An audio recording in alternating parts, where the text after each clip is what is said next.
Hospital porters, pride and dignity, stop the New World Order. Welcome to Hapanwo TV.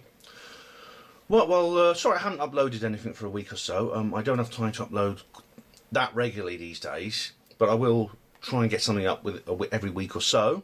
And I've decided to upload and film something this week because something very significant has happened. It's all to do with the skeptics. Now, as you know, if you watch regularly, I have been commentating on the train wreck, it's the only word for it, which is the skeptic movement over the past year. It feels like the whole thing is imploding, really, really big time.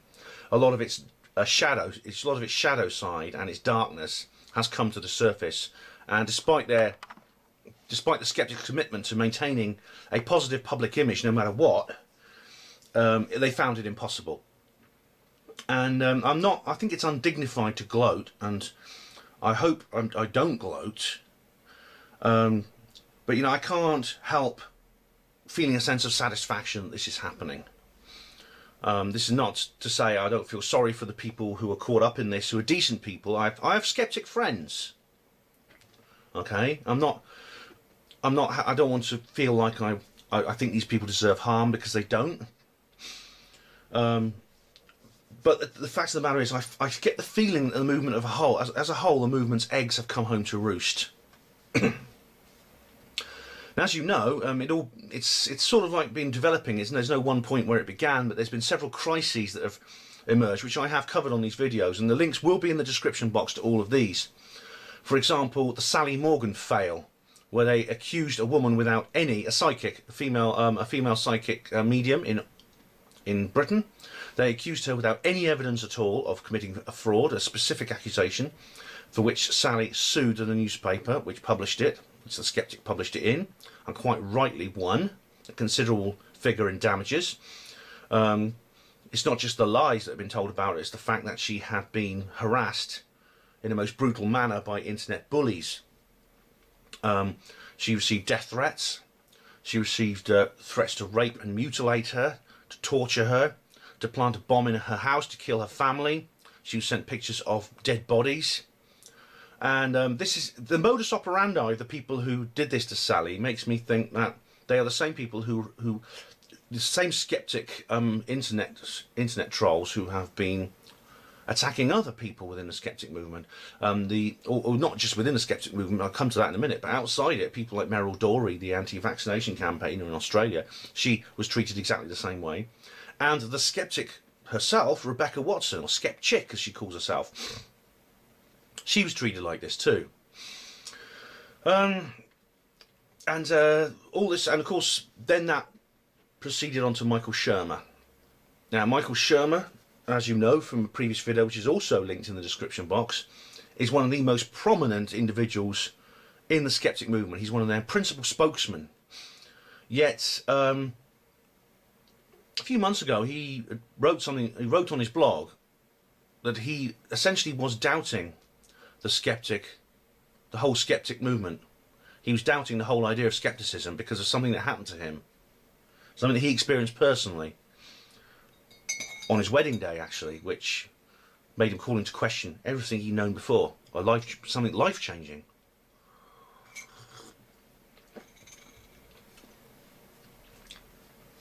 And then, well, there's another big crisis, which I will talk about. I'll give you a bit of backstory in a minute, but just to reveal this latest update, this was sent to me.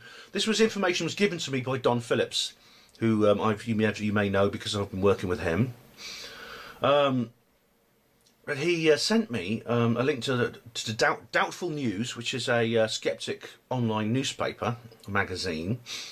An article which was covering an announcement by James Randi. Now, what had happened was, a few days ago, James Randi posted something on the JREF website, and it's very, very interesting indeed, because I'm going to read it all out to you actually in a minute. But this was it.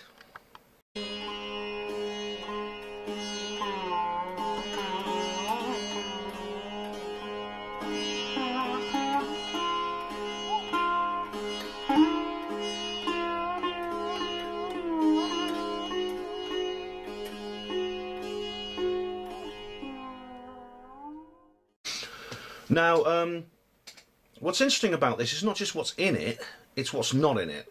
And I'm going to describe that in detail in a minute. But this was posted on the 28th of January 2015. That's just last Wednesday.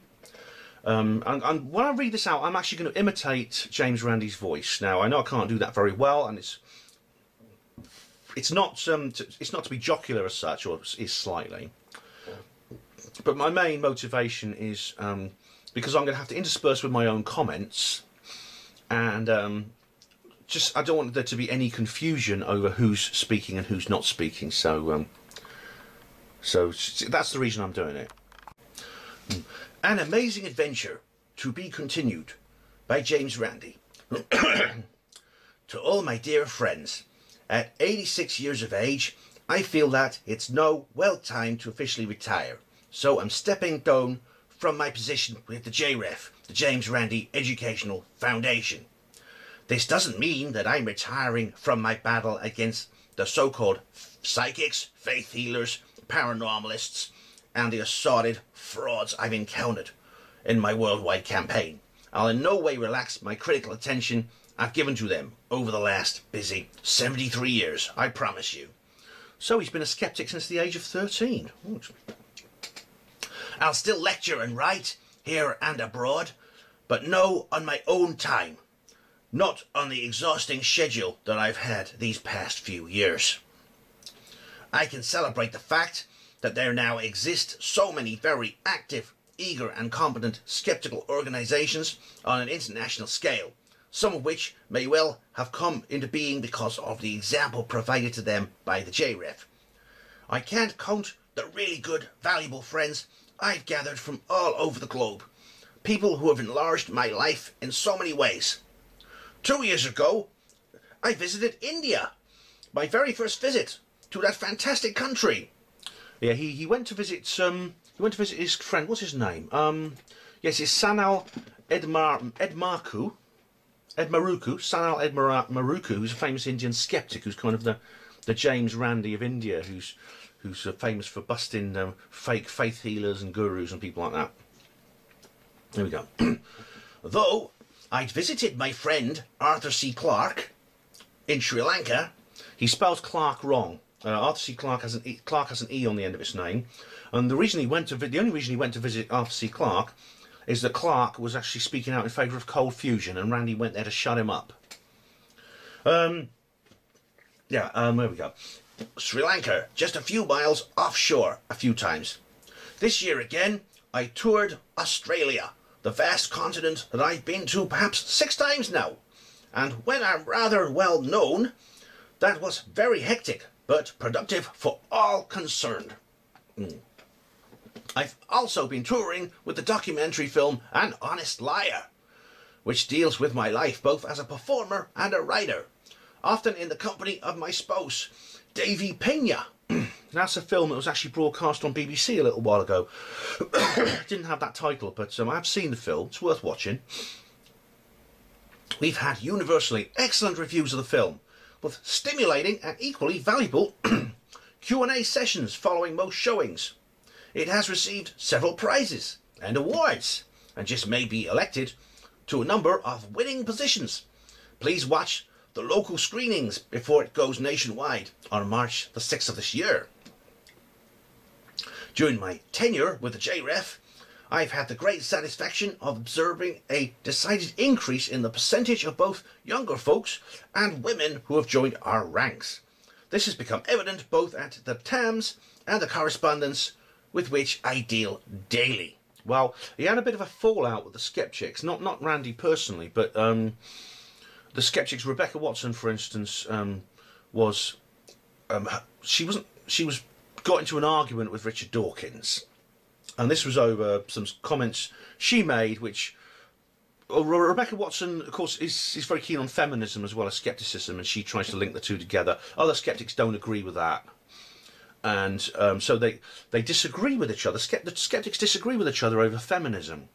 The difference is, of course, as Steve Trueblood's pointed out, a lot of the anti-feminist skeptics, are quite immature men, and they express their disapproval I think in really, really virulent ways, which actually goes to the point of criminal violence.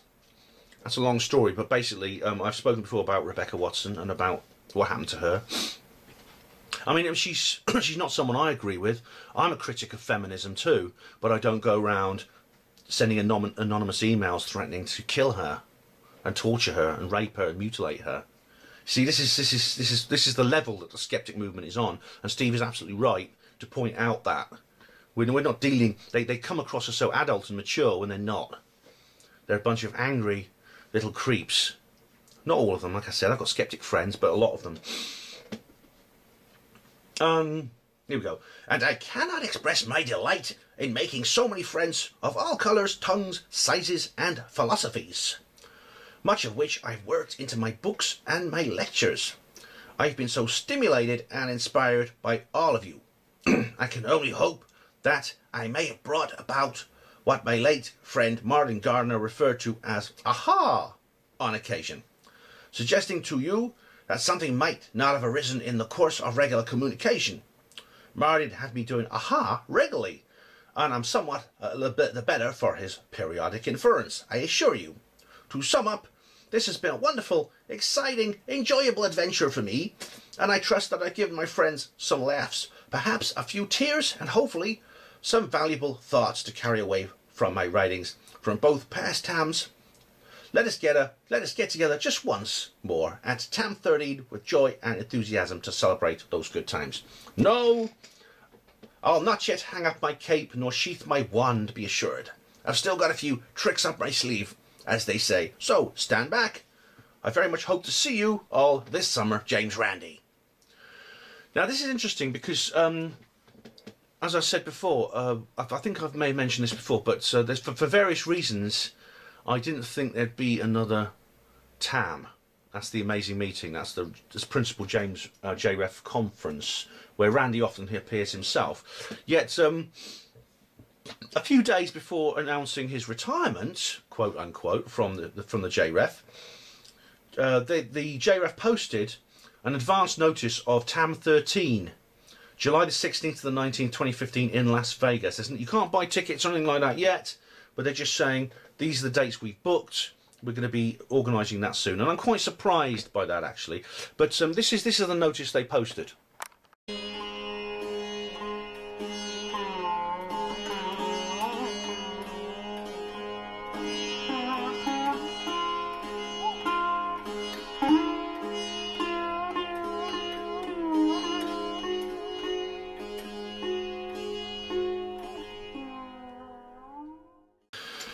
So it remains to be seen if the Amazing Meeting 13 will go ahead. I won't be going to it. I can't afford to get all the way to Las Vegas and buy a ticket. It's quite expensive. If you do like skeptic conferences, there are always a few cheaper ones around, like the QED Con and things like that. I've not been to that. I did go to TAM London though, because TAM had there's been 2 TAMs in London. But anyway, there's something fundamentally dishonest about what Randy said. Okay, this is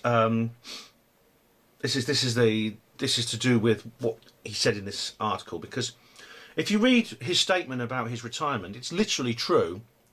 However, it's still misleading because it gives you the impression that Randy is quitting he's quitting from the job of being president of JREF after a long, dedicated service. That's partly false, and it's again trying to gloss over what's been happening within the JREF and the skeptical movement in general. As I said before, skeptics have this really, really amazing ability to keep quiet everything that's going on behind the scenes, which is in any way negative. They are able to sort of keep up a shop window, brave face, in a really, really skillful way. They're a bit like politicians in that respect. Now, Randy did found the JREF. He founded it in 1996 as it was a non-profit corporation, and he announced the creation of the JREF by email hotline. And a lot of people helped him, like Johnny Carson, and there was a guy called Richard Adams. I'll be talking more about him in a minute, and Phil Plait, who's a runs the Bad Astronomy website. But what happened was Randy actually retired in 2008. He ran it from 1996 to 2008. He set up the James Randi Educational Foundation in 1996. He was its president and director and chairman, and until 2008. Then Phil Plait stepped in, who runs the Bad Astronomy, like I said. He stepped down a year later in December of 2009, and DJ Grothy then became president. Okay. He was away administering the $1 million paranormal challenge, which James Randi began in 1964.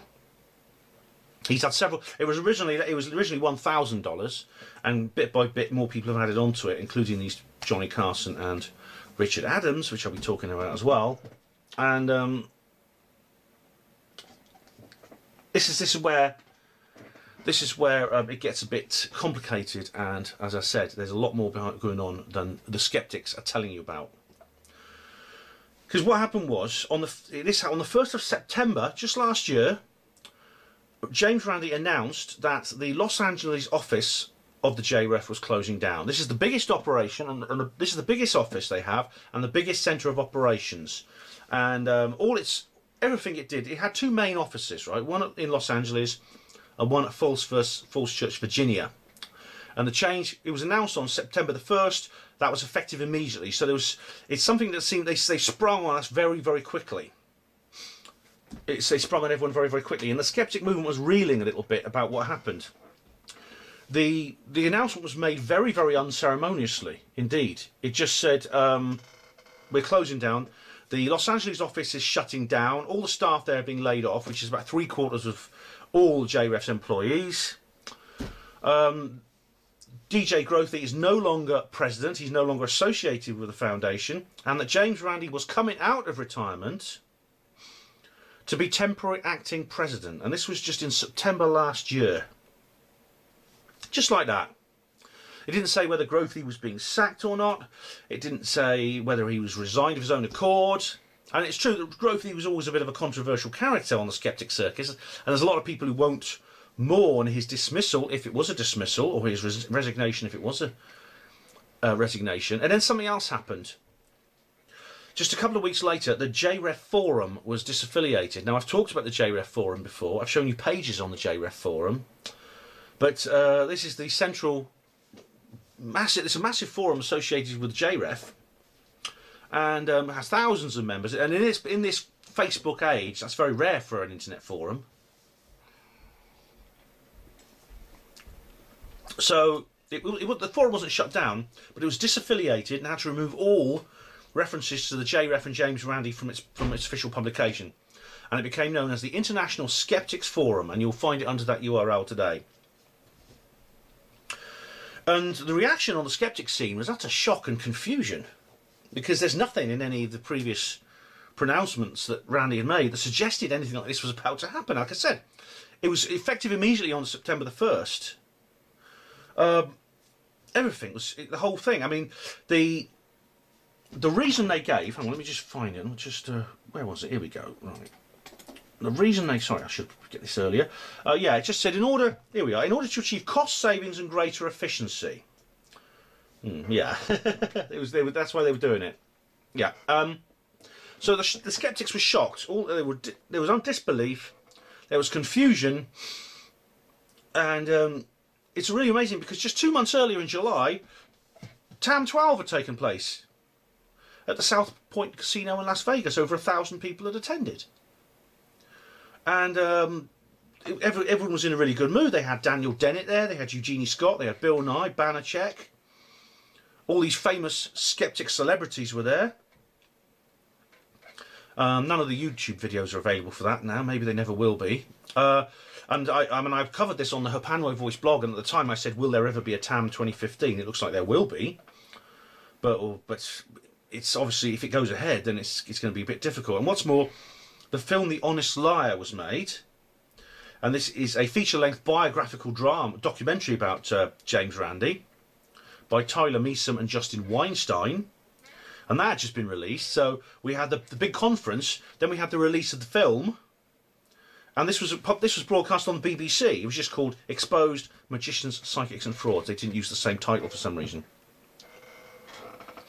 And it's really quite amazing. I mean, the skeptics have been sort of staggering around in shock. I mean, the old JREF offices in Los Angeles have already been turned into a hair salon. So why has this happened? And nobody knows. All right, they never tell you. A lot goes on behind the scenes privately.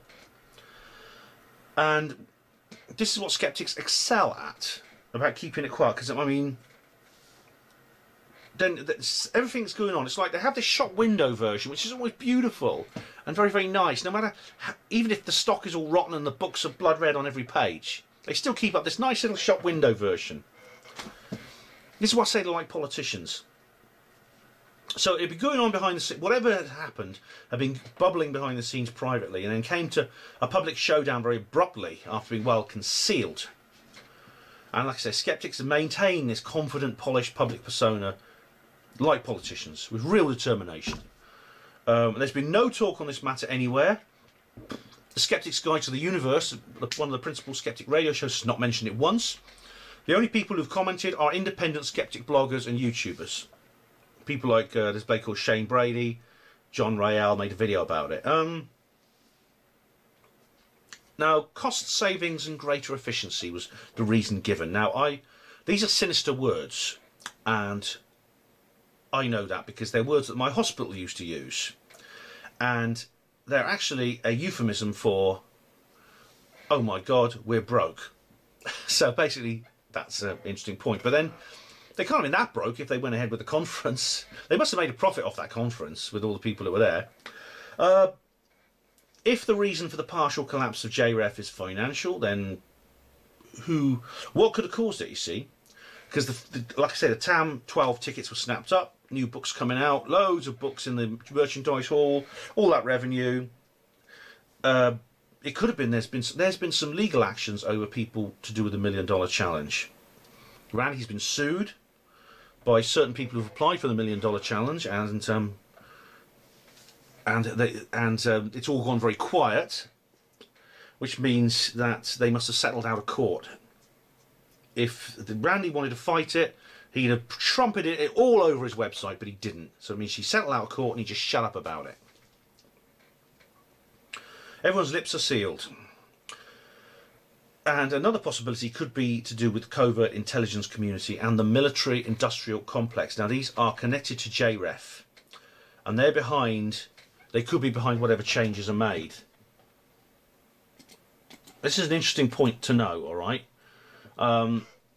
There was a Christopher Bollin, who writes for the American Free Press, used to be the Spotlight, used to be connected to the Spotlight, with Jim Tucker's paper. He wrote an article which he said that James Randi, here we are, James Randi is, like I said, he is, where are we?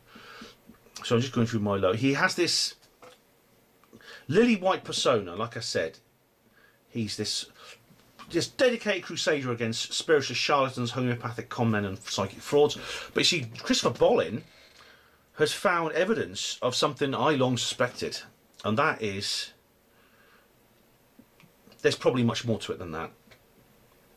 And that is that the skeptic movement, at least in part, is controlled by the government. And that is that James Randi's Educational Foundation, this organisation, was set up with the help of Rick Adams.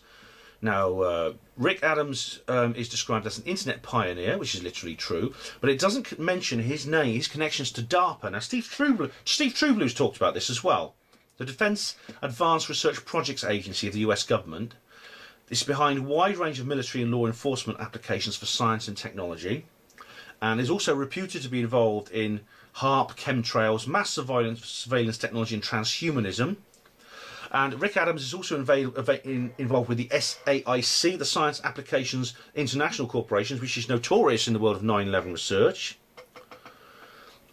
And this is a man who is treasurer to the JREF. He takes care of the $1 Million prize fund for Randy's challenge, and in which he donated some of his own money.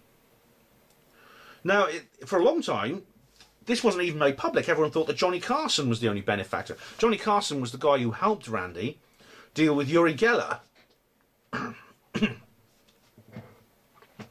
Now, the JREF pays no tax because under the law it's an educational status, because the word educational makes it tax exempt.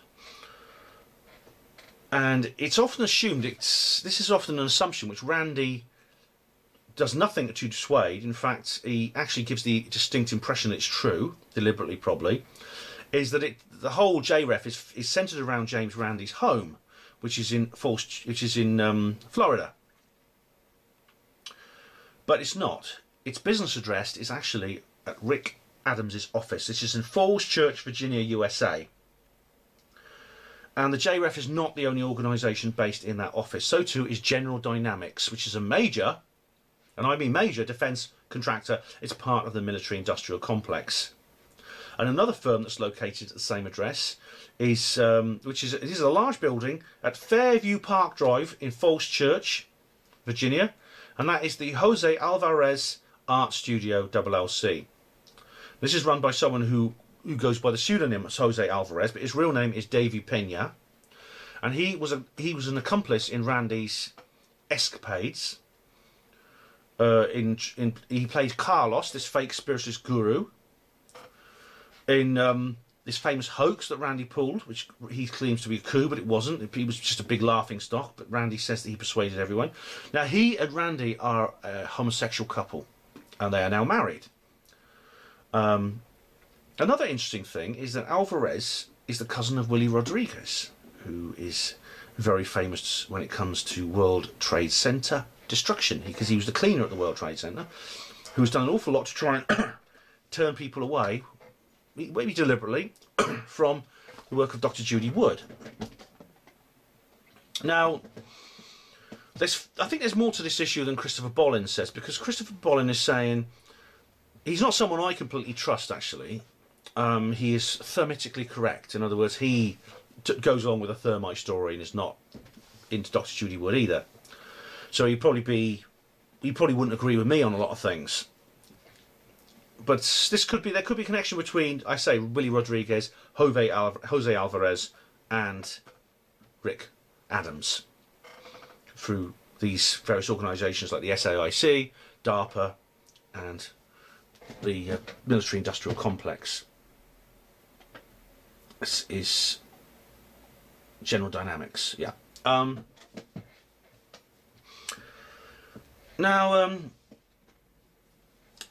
according to Christopher Bolin, this is all about 9/11. It's all to do with 9/11 research, because of course JREF, James Randi, has often commented on 9/11 and promoted the official story. There's certain officers on his forum who specifically focus on debunking 9/11 conspiracy theories. Okay, but that's certainly part of it, I'm sure. But the JREF and these other skeptic organisations, they don't just address 9/11. They ridicule and deny all kinds of subjects, like UFOs, cryptozoology, consciousness research, afterlife, free energy, alternative health, ghosts. And they support things like GMOs, the pharmaceutical medicine, atheism, man-made climate change, although not all of them do. Funny enough, man-made climate change can be questioned within the skeptic movement, which I think is very, very interesting. So can feminism, which I think is very, very interesting. But there was a political element to all those issues, and I think it's misleading to narrow it down to 9/11 alone, like Bolin does. And I think there's a political motivation for suppressing all those things. And if you remember the video I made about Helen Duncan, it's a good example. So we need to be wary of all that, I think. But this is interesting. So I say to everyone, stay vigilant over this. All right.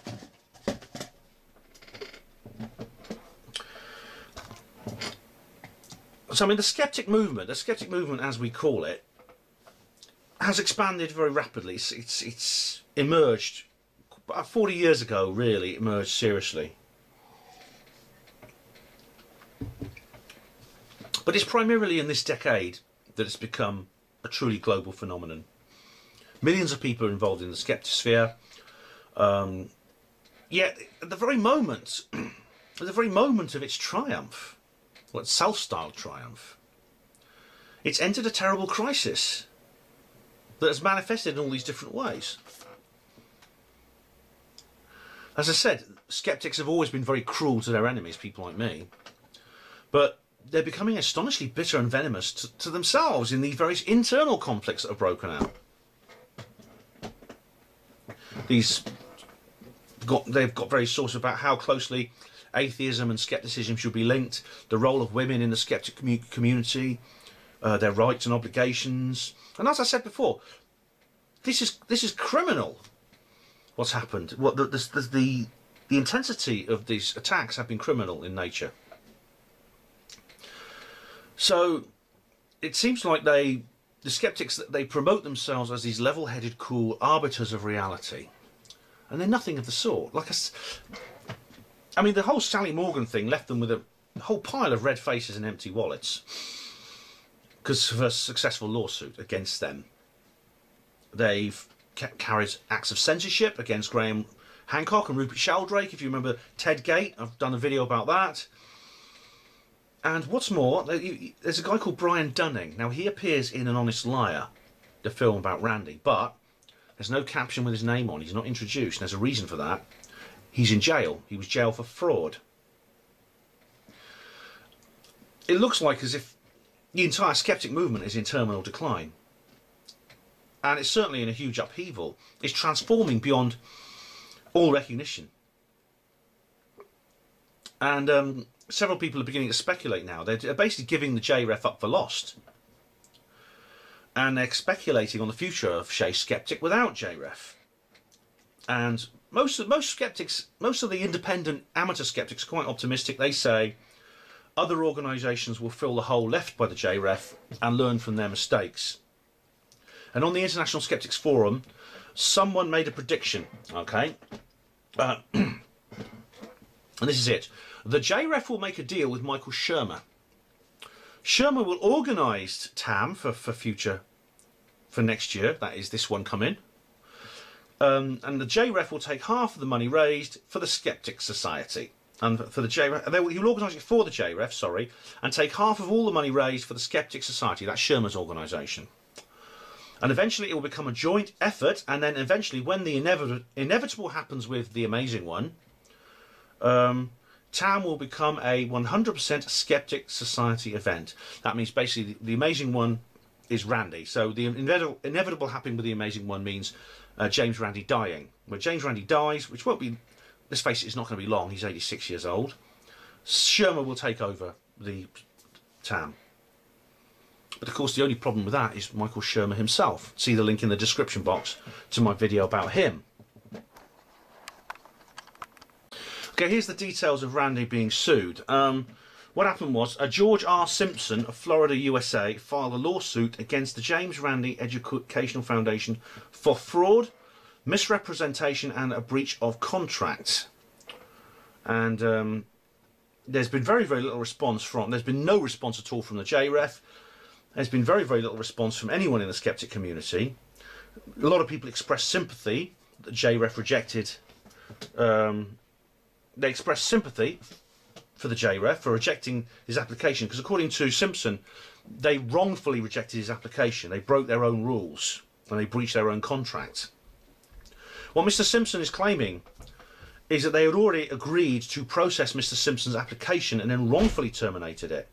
So why would they do that? That's the question. Why not just let Mr. Simpson do the preliminary test and fail, like so many others are supposed to have done? I mean, according to Randy, nobody's ever passed the preliminary test. He's quite unequivocal about it. He says, no, there's been no one has ever come close to proving anything. And they try, they keep coming up, they try. I get people knocking on my door saying, please, am I too late? I want to win the $1 million. Doing the preliminary test, they fail. Randy's absolutely certain about that. But like I said, this is the public face. This is not what's really going on.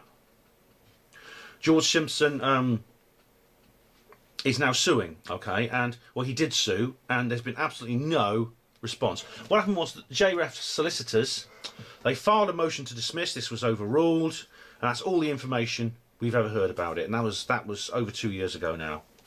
So what's going on here then, eh? Because I always assumed, I mean, this is the way it's always presented, that Randy's $1 Million Challenge, whether it proved or disproved anything, is at least legally watertight. I mean, the application documents seem to be within the law. He's obviously worked it out with lawyers. But no, I mean, if you go to the description box, there's a link to an interview I did with Victor and Wendy Zammit, Victor Zammit is a lawyer, and he's written a book called A Lawyer Presents Evidence for the Afterlife. And he has dealt with this. So what's going on here then, eh? What's going on here? That's the question. So, An Honest Liar. This is the film that's just been made about James Randi. It has already been released and has been put out somewhere, but apparently it's going on to general release in cinemas this year. So that should be interesting. And this is what's very interesting is I came across again, I've got to thank Don Phillips for this. I came across an article in the Daily Telegraph about Randi, which has got to be the best I've ever seen in the mainstream media. It's the most dispassionate, it's the most professional. And what's interesting about it is that it's by a skeptic called Will Storr, who's one of these skeptics. He's probably one of the only famous skeptics I trust to tell me the time of day. That he's quite critical for a skeptic. It's very critical of Randi, but it's by Will Storr in the Daily Telegraph. Quite interesting. I'll put a little screenshot up of it actually, so you can enjoy it.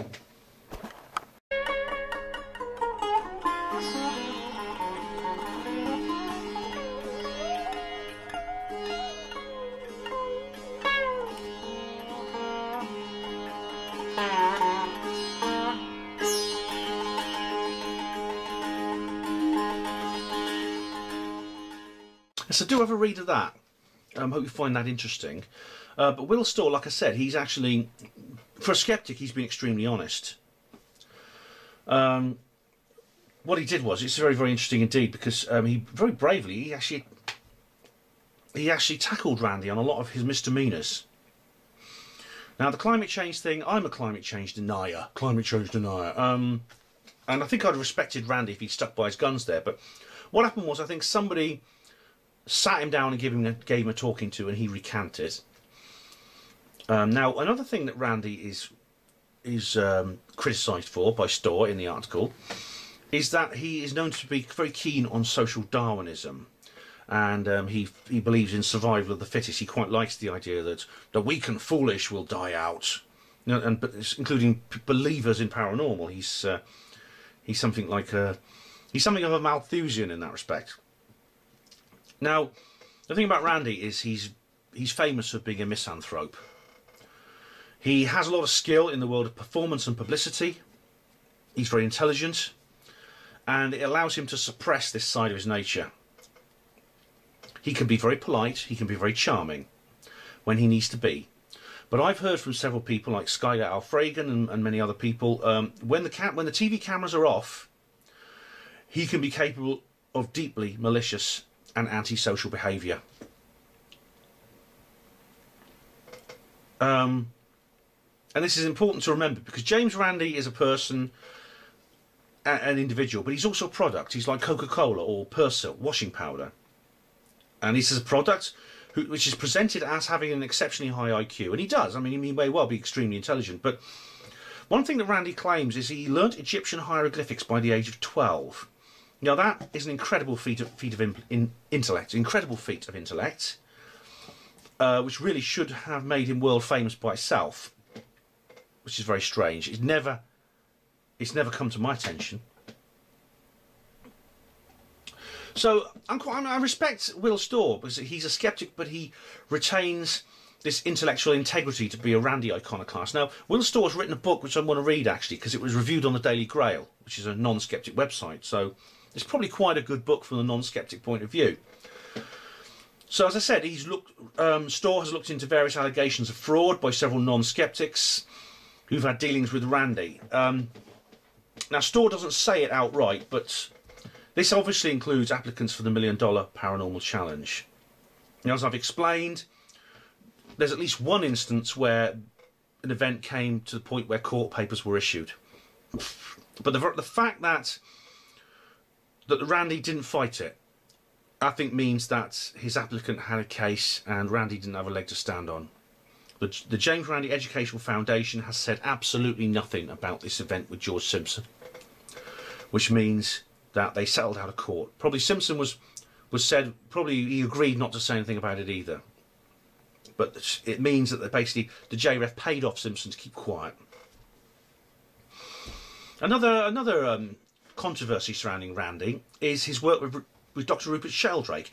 Now, Dr. Rupert Sheldrake is a scientist. He's a properly qualified scientist. He's a doctor in biology, and he's got a PhD in biology, and he's also interested in the paranormal. And he did some very famous experiments testing dogs who are believed to have psychic powers.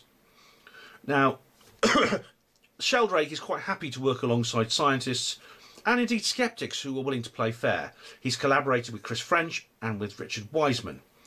But when he collaborated with James Randi, the partnership ended very acrimoniously. What happened was Randi spent a short time at Sheldrake's lab and then wrote an article in a magazine for dog owners, where he discredited Sheldrake's experiment by lying. He misrepresented deliberately Sheldrake's experiment. This is the guy who the skeptics worship. They turn up. I went to a James Randi conference. I went to the JREF conference, where I witnessed about 1,000 people in a room at the London Hilton Metropole standing up, adulating this short, wizened little man with a big white beard. And they were standing up, applauding him, jumping up and down. They're giving him a standing ovation, cheering, weeping. He does have a kind of cult following.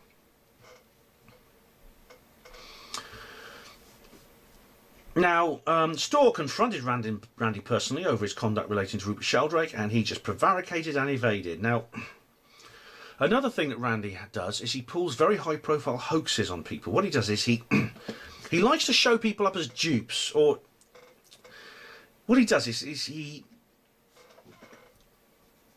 says it's to encourage people to think more critically, more like him, in a sceptical way, and question claims made by others, so they don't get fooled. Right? That's what he says. But I think it's just I think he does it to indulge the sadistic side of himself. And that would be my assessment, even if Randi represented these pranks honestly, but he doesn't. His own media grossly overplays the impact of what he does. Now, the Carlos hoax. Now, this is an incident where he got Jose Alvarez, Davy Pena, his real name, Randi's partner, and now husband, to impersonate this mystical channeler.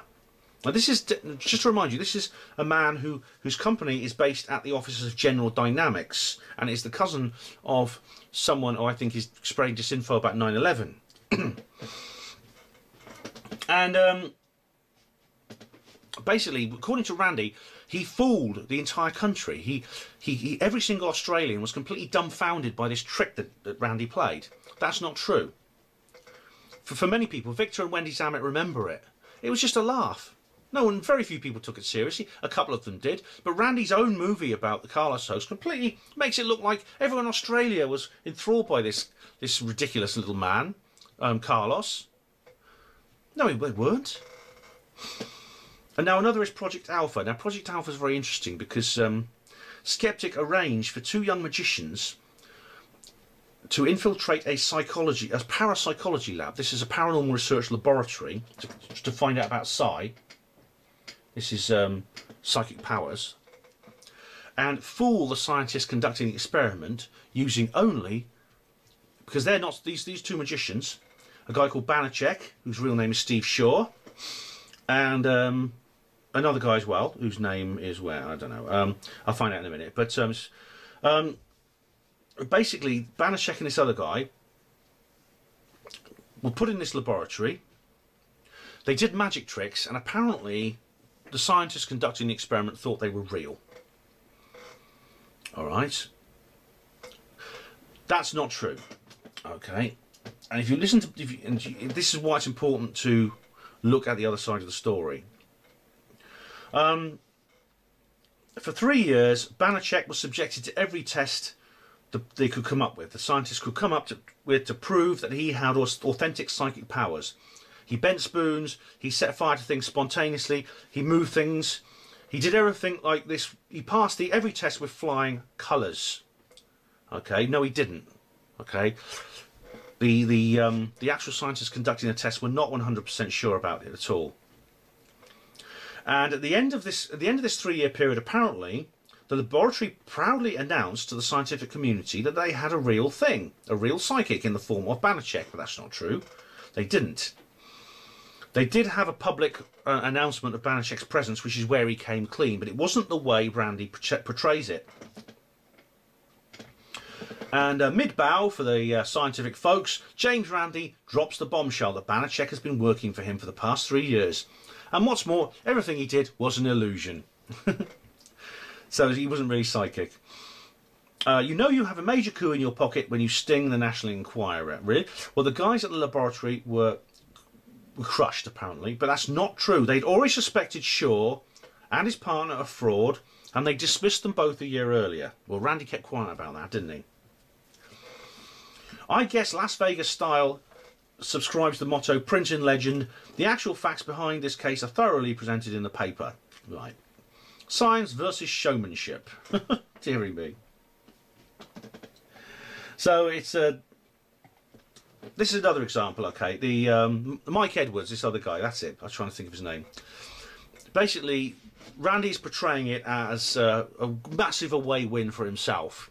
He completely fooled these psychical researchers and made them egg in their face. He publicly humiliated in front of the TV cameras and the National Enquirer by making Steve Shaw and this other guy, Mike Edwards, announce that they were frauds on live TV. This is the kind of thing Randi likes to do. But as you see, this is a misrepresentation of the facts. Okay? This is another example where Randi and other skeptics... This is a skeptical legend, this is. Other skeptics don't question this. See, they just believe Randi's story of the events. So Randi's own portrayal of his career is not impartially factual. It's actually a slanted fictional account based on real events. Any skeptic you ask will just give you this same story, but very few people question them. The media doesn't, skeptics don't. And maybe this is because Will Storr is a skeptic himself, that he was able to penetrate Randi's inner defences. So, makes you think, doesn't it? There's an awful lot going on in the skeptic movement which I think people should be suspicious of. And this is just another, what Randi's done 5 days ago is just another of these instances where he's portraying a false persona for himself. He's saying he's resigned as president of the JREF after years of active service. No, he's not. He's quit as acting president after coming out of retirement, because he'd been in retirement from 2008 to 2014. Phil Plait and DJ Grothy had been involved. Had been the presidents, one after the other. And then with this big crisis at the JREF where the whole thing shut down, Randi came out of retirement to be temporary acting president. All he's announced the other day is he's stepping down from this role, which he was always going to step down from anyway. So who's going to be the next president of the JREF? I don't know. I really don't. But we'll find out. And be sure, whatever happens, whatever they do, I'm going to be watching them. Sooner or later, they're going to let their guard down again, and I'm going to be ready for them. I'm going to be waiting. So will Steve Trueblue, I'm sure. So, thank you for watching Hapanwo TV. Hospital Porters, Pride and Dignity, Stop the New World Order.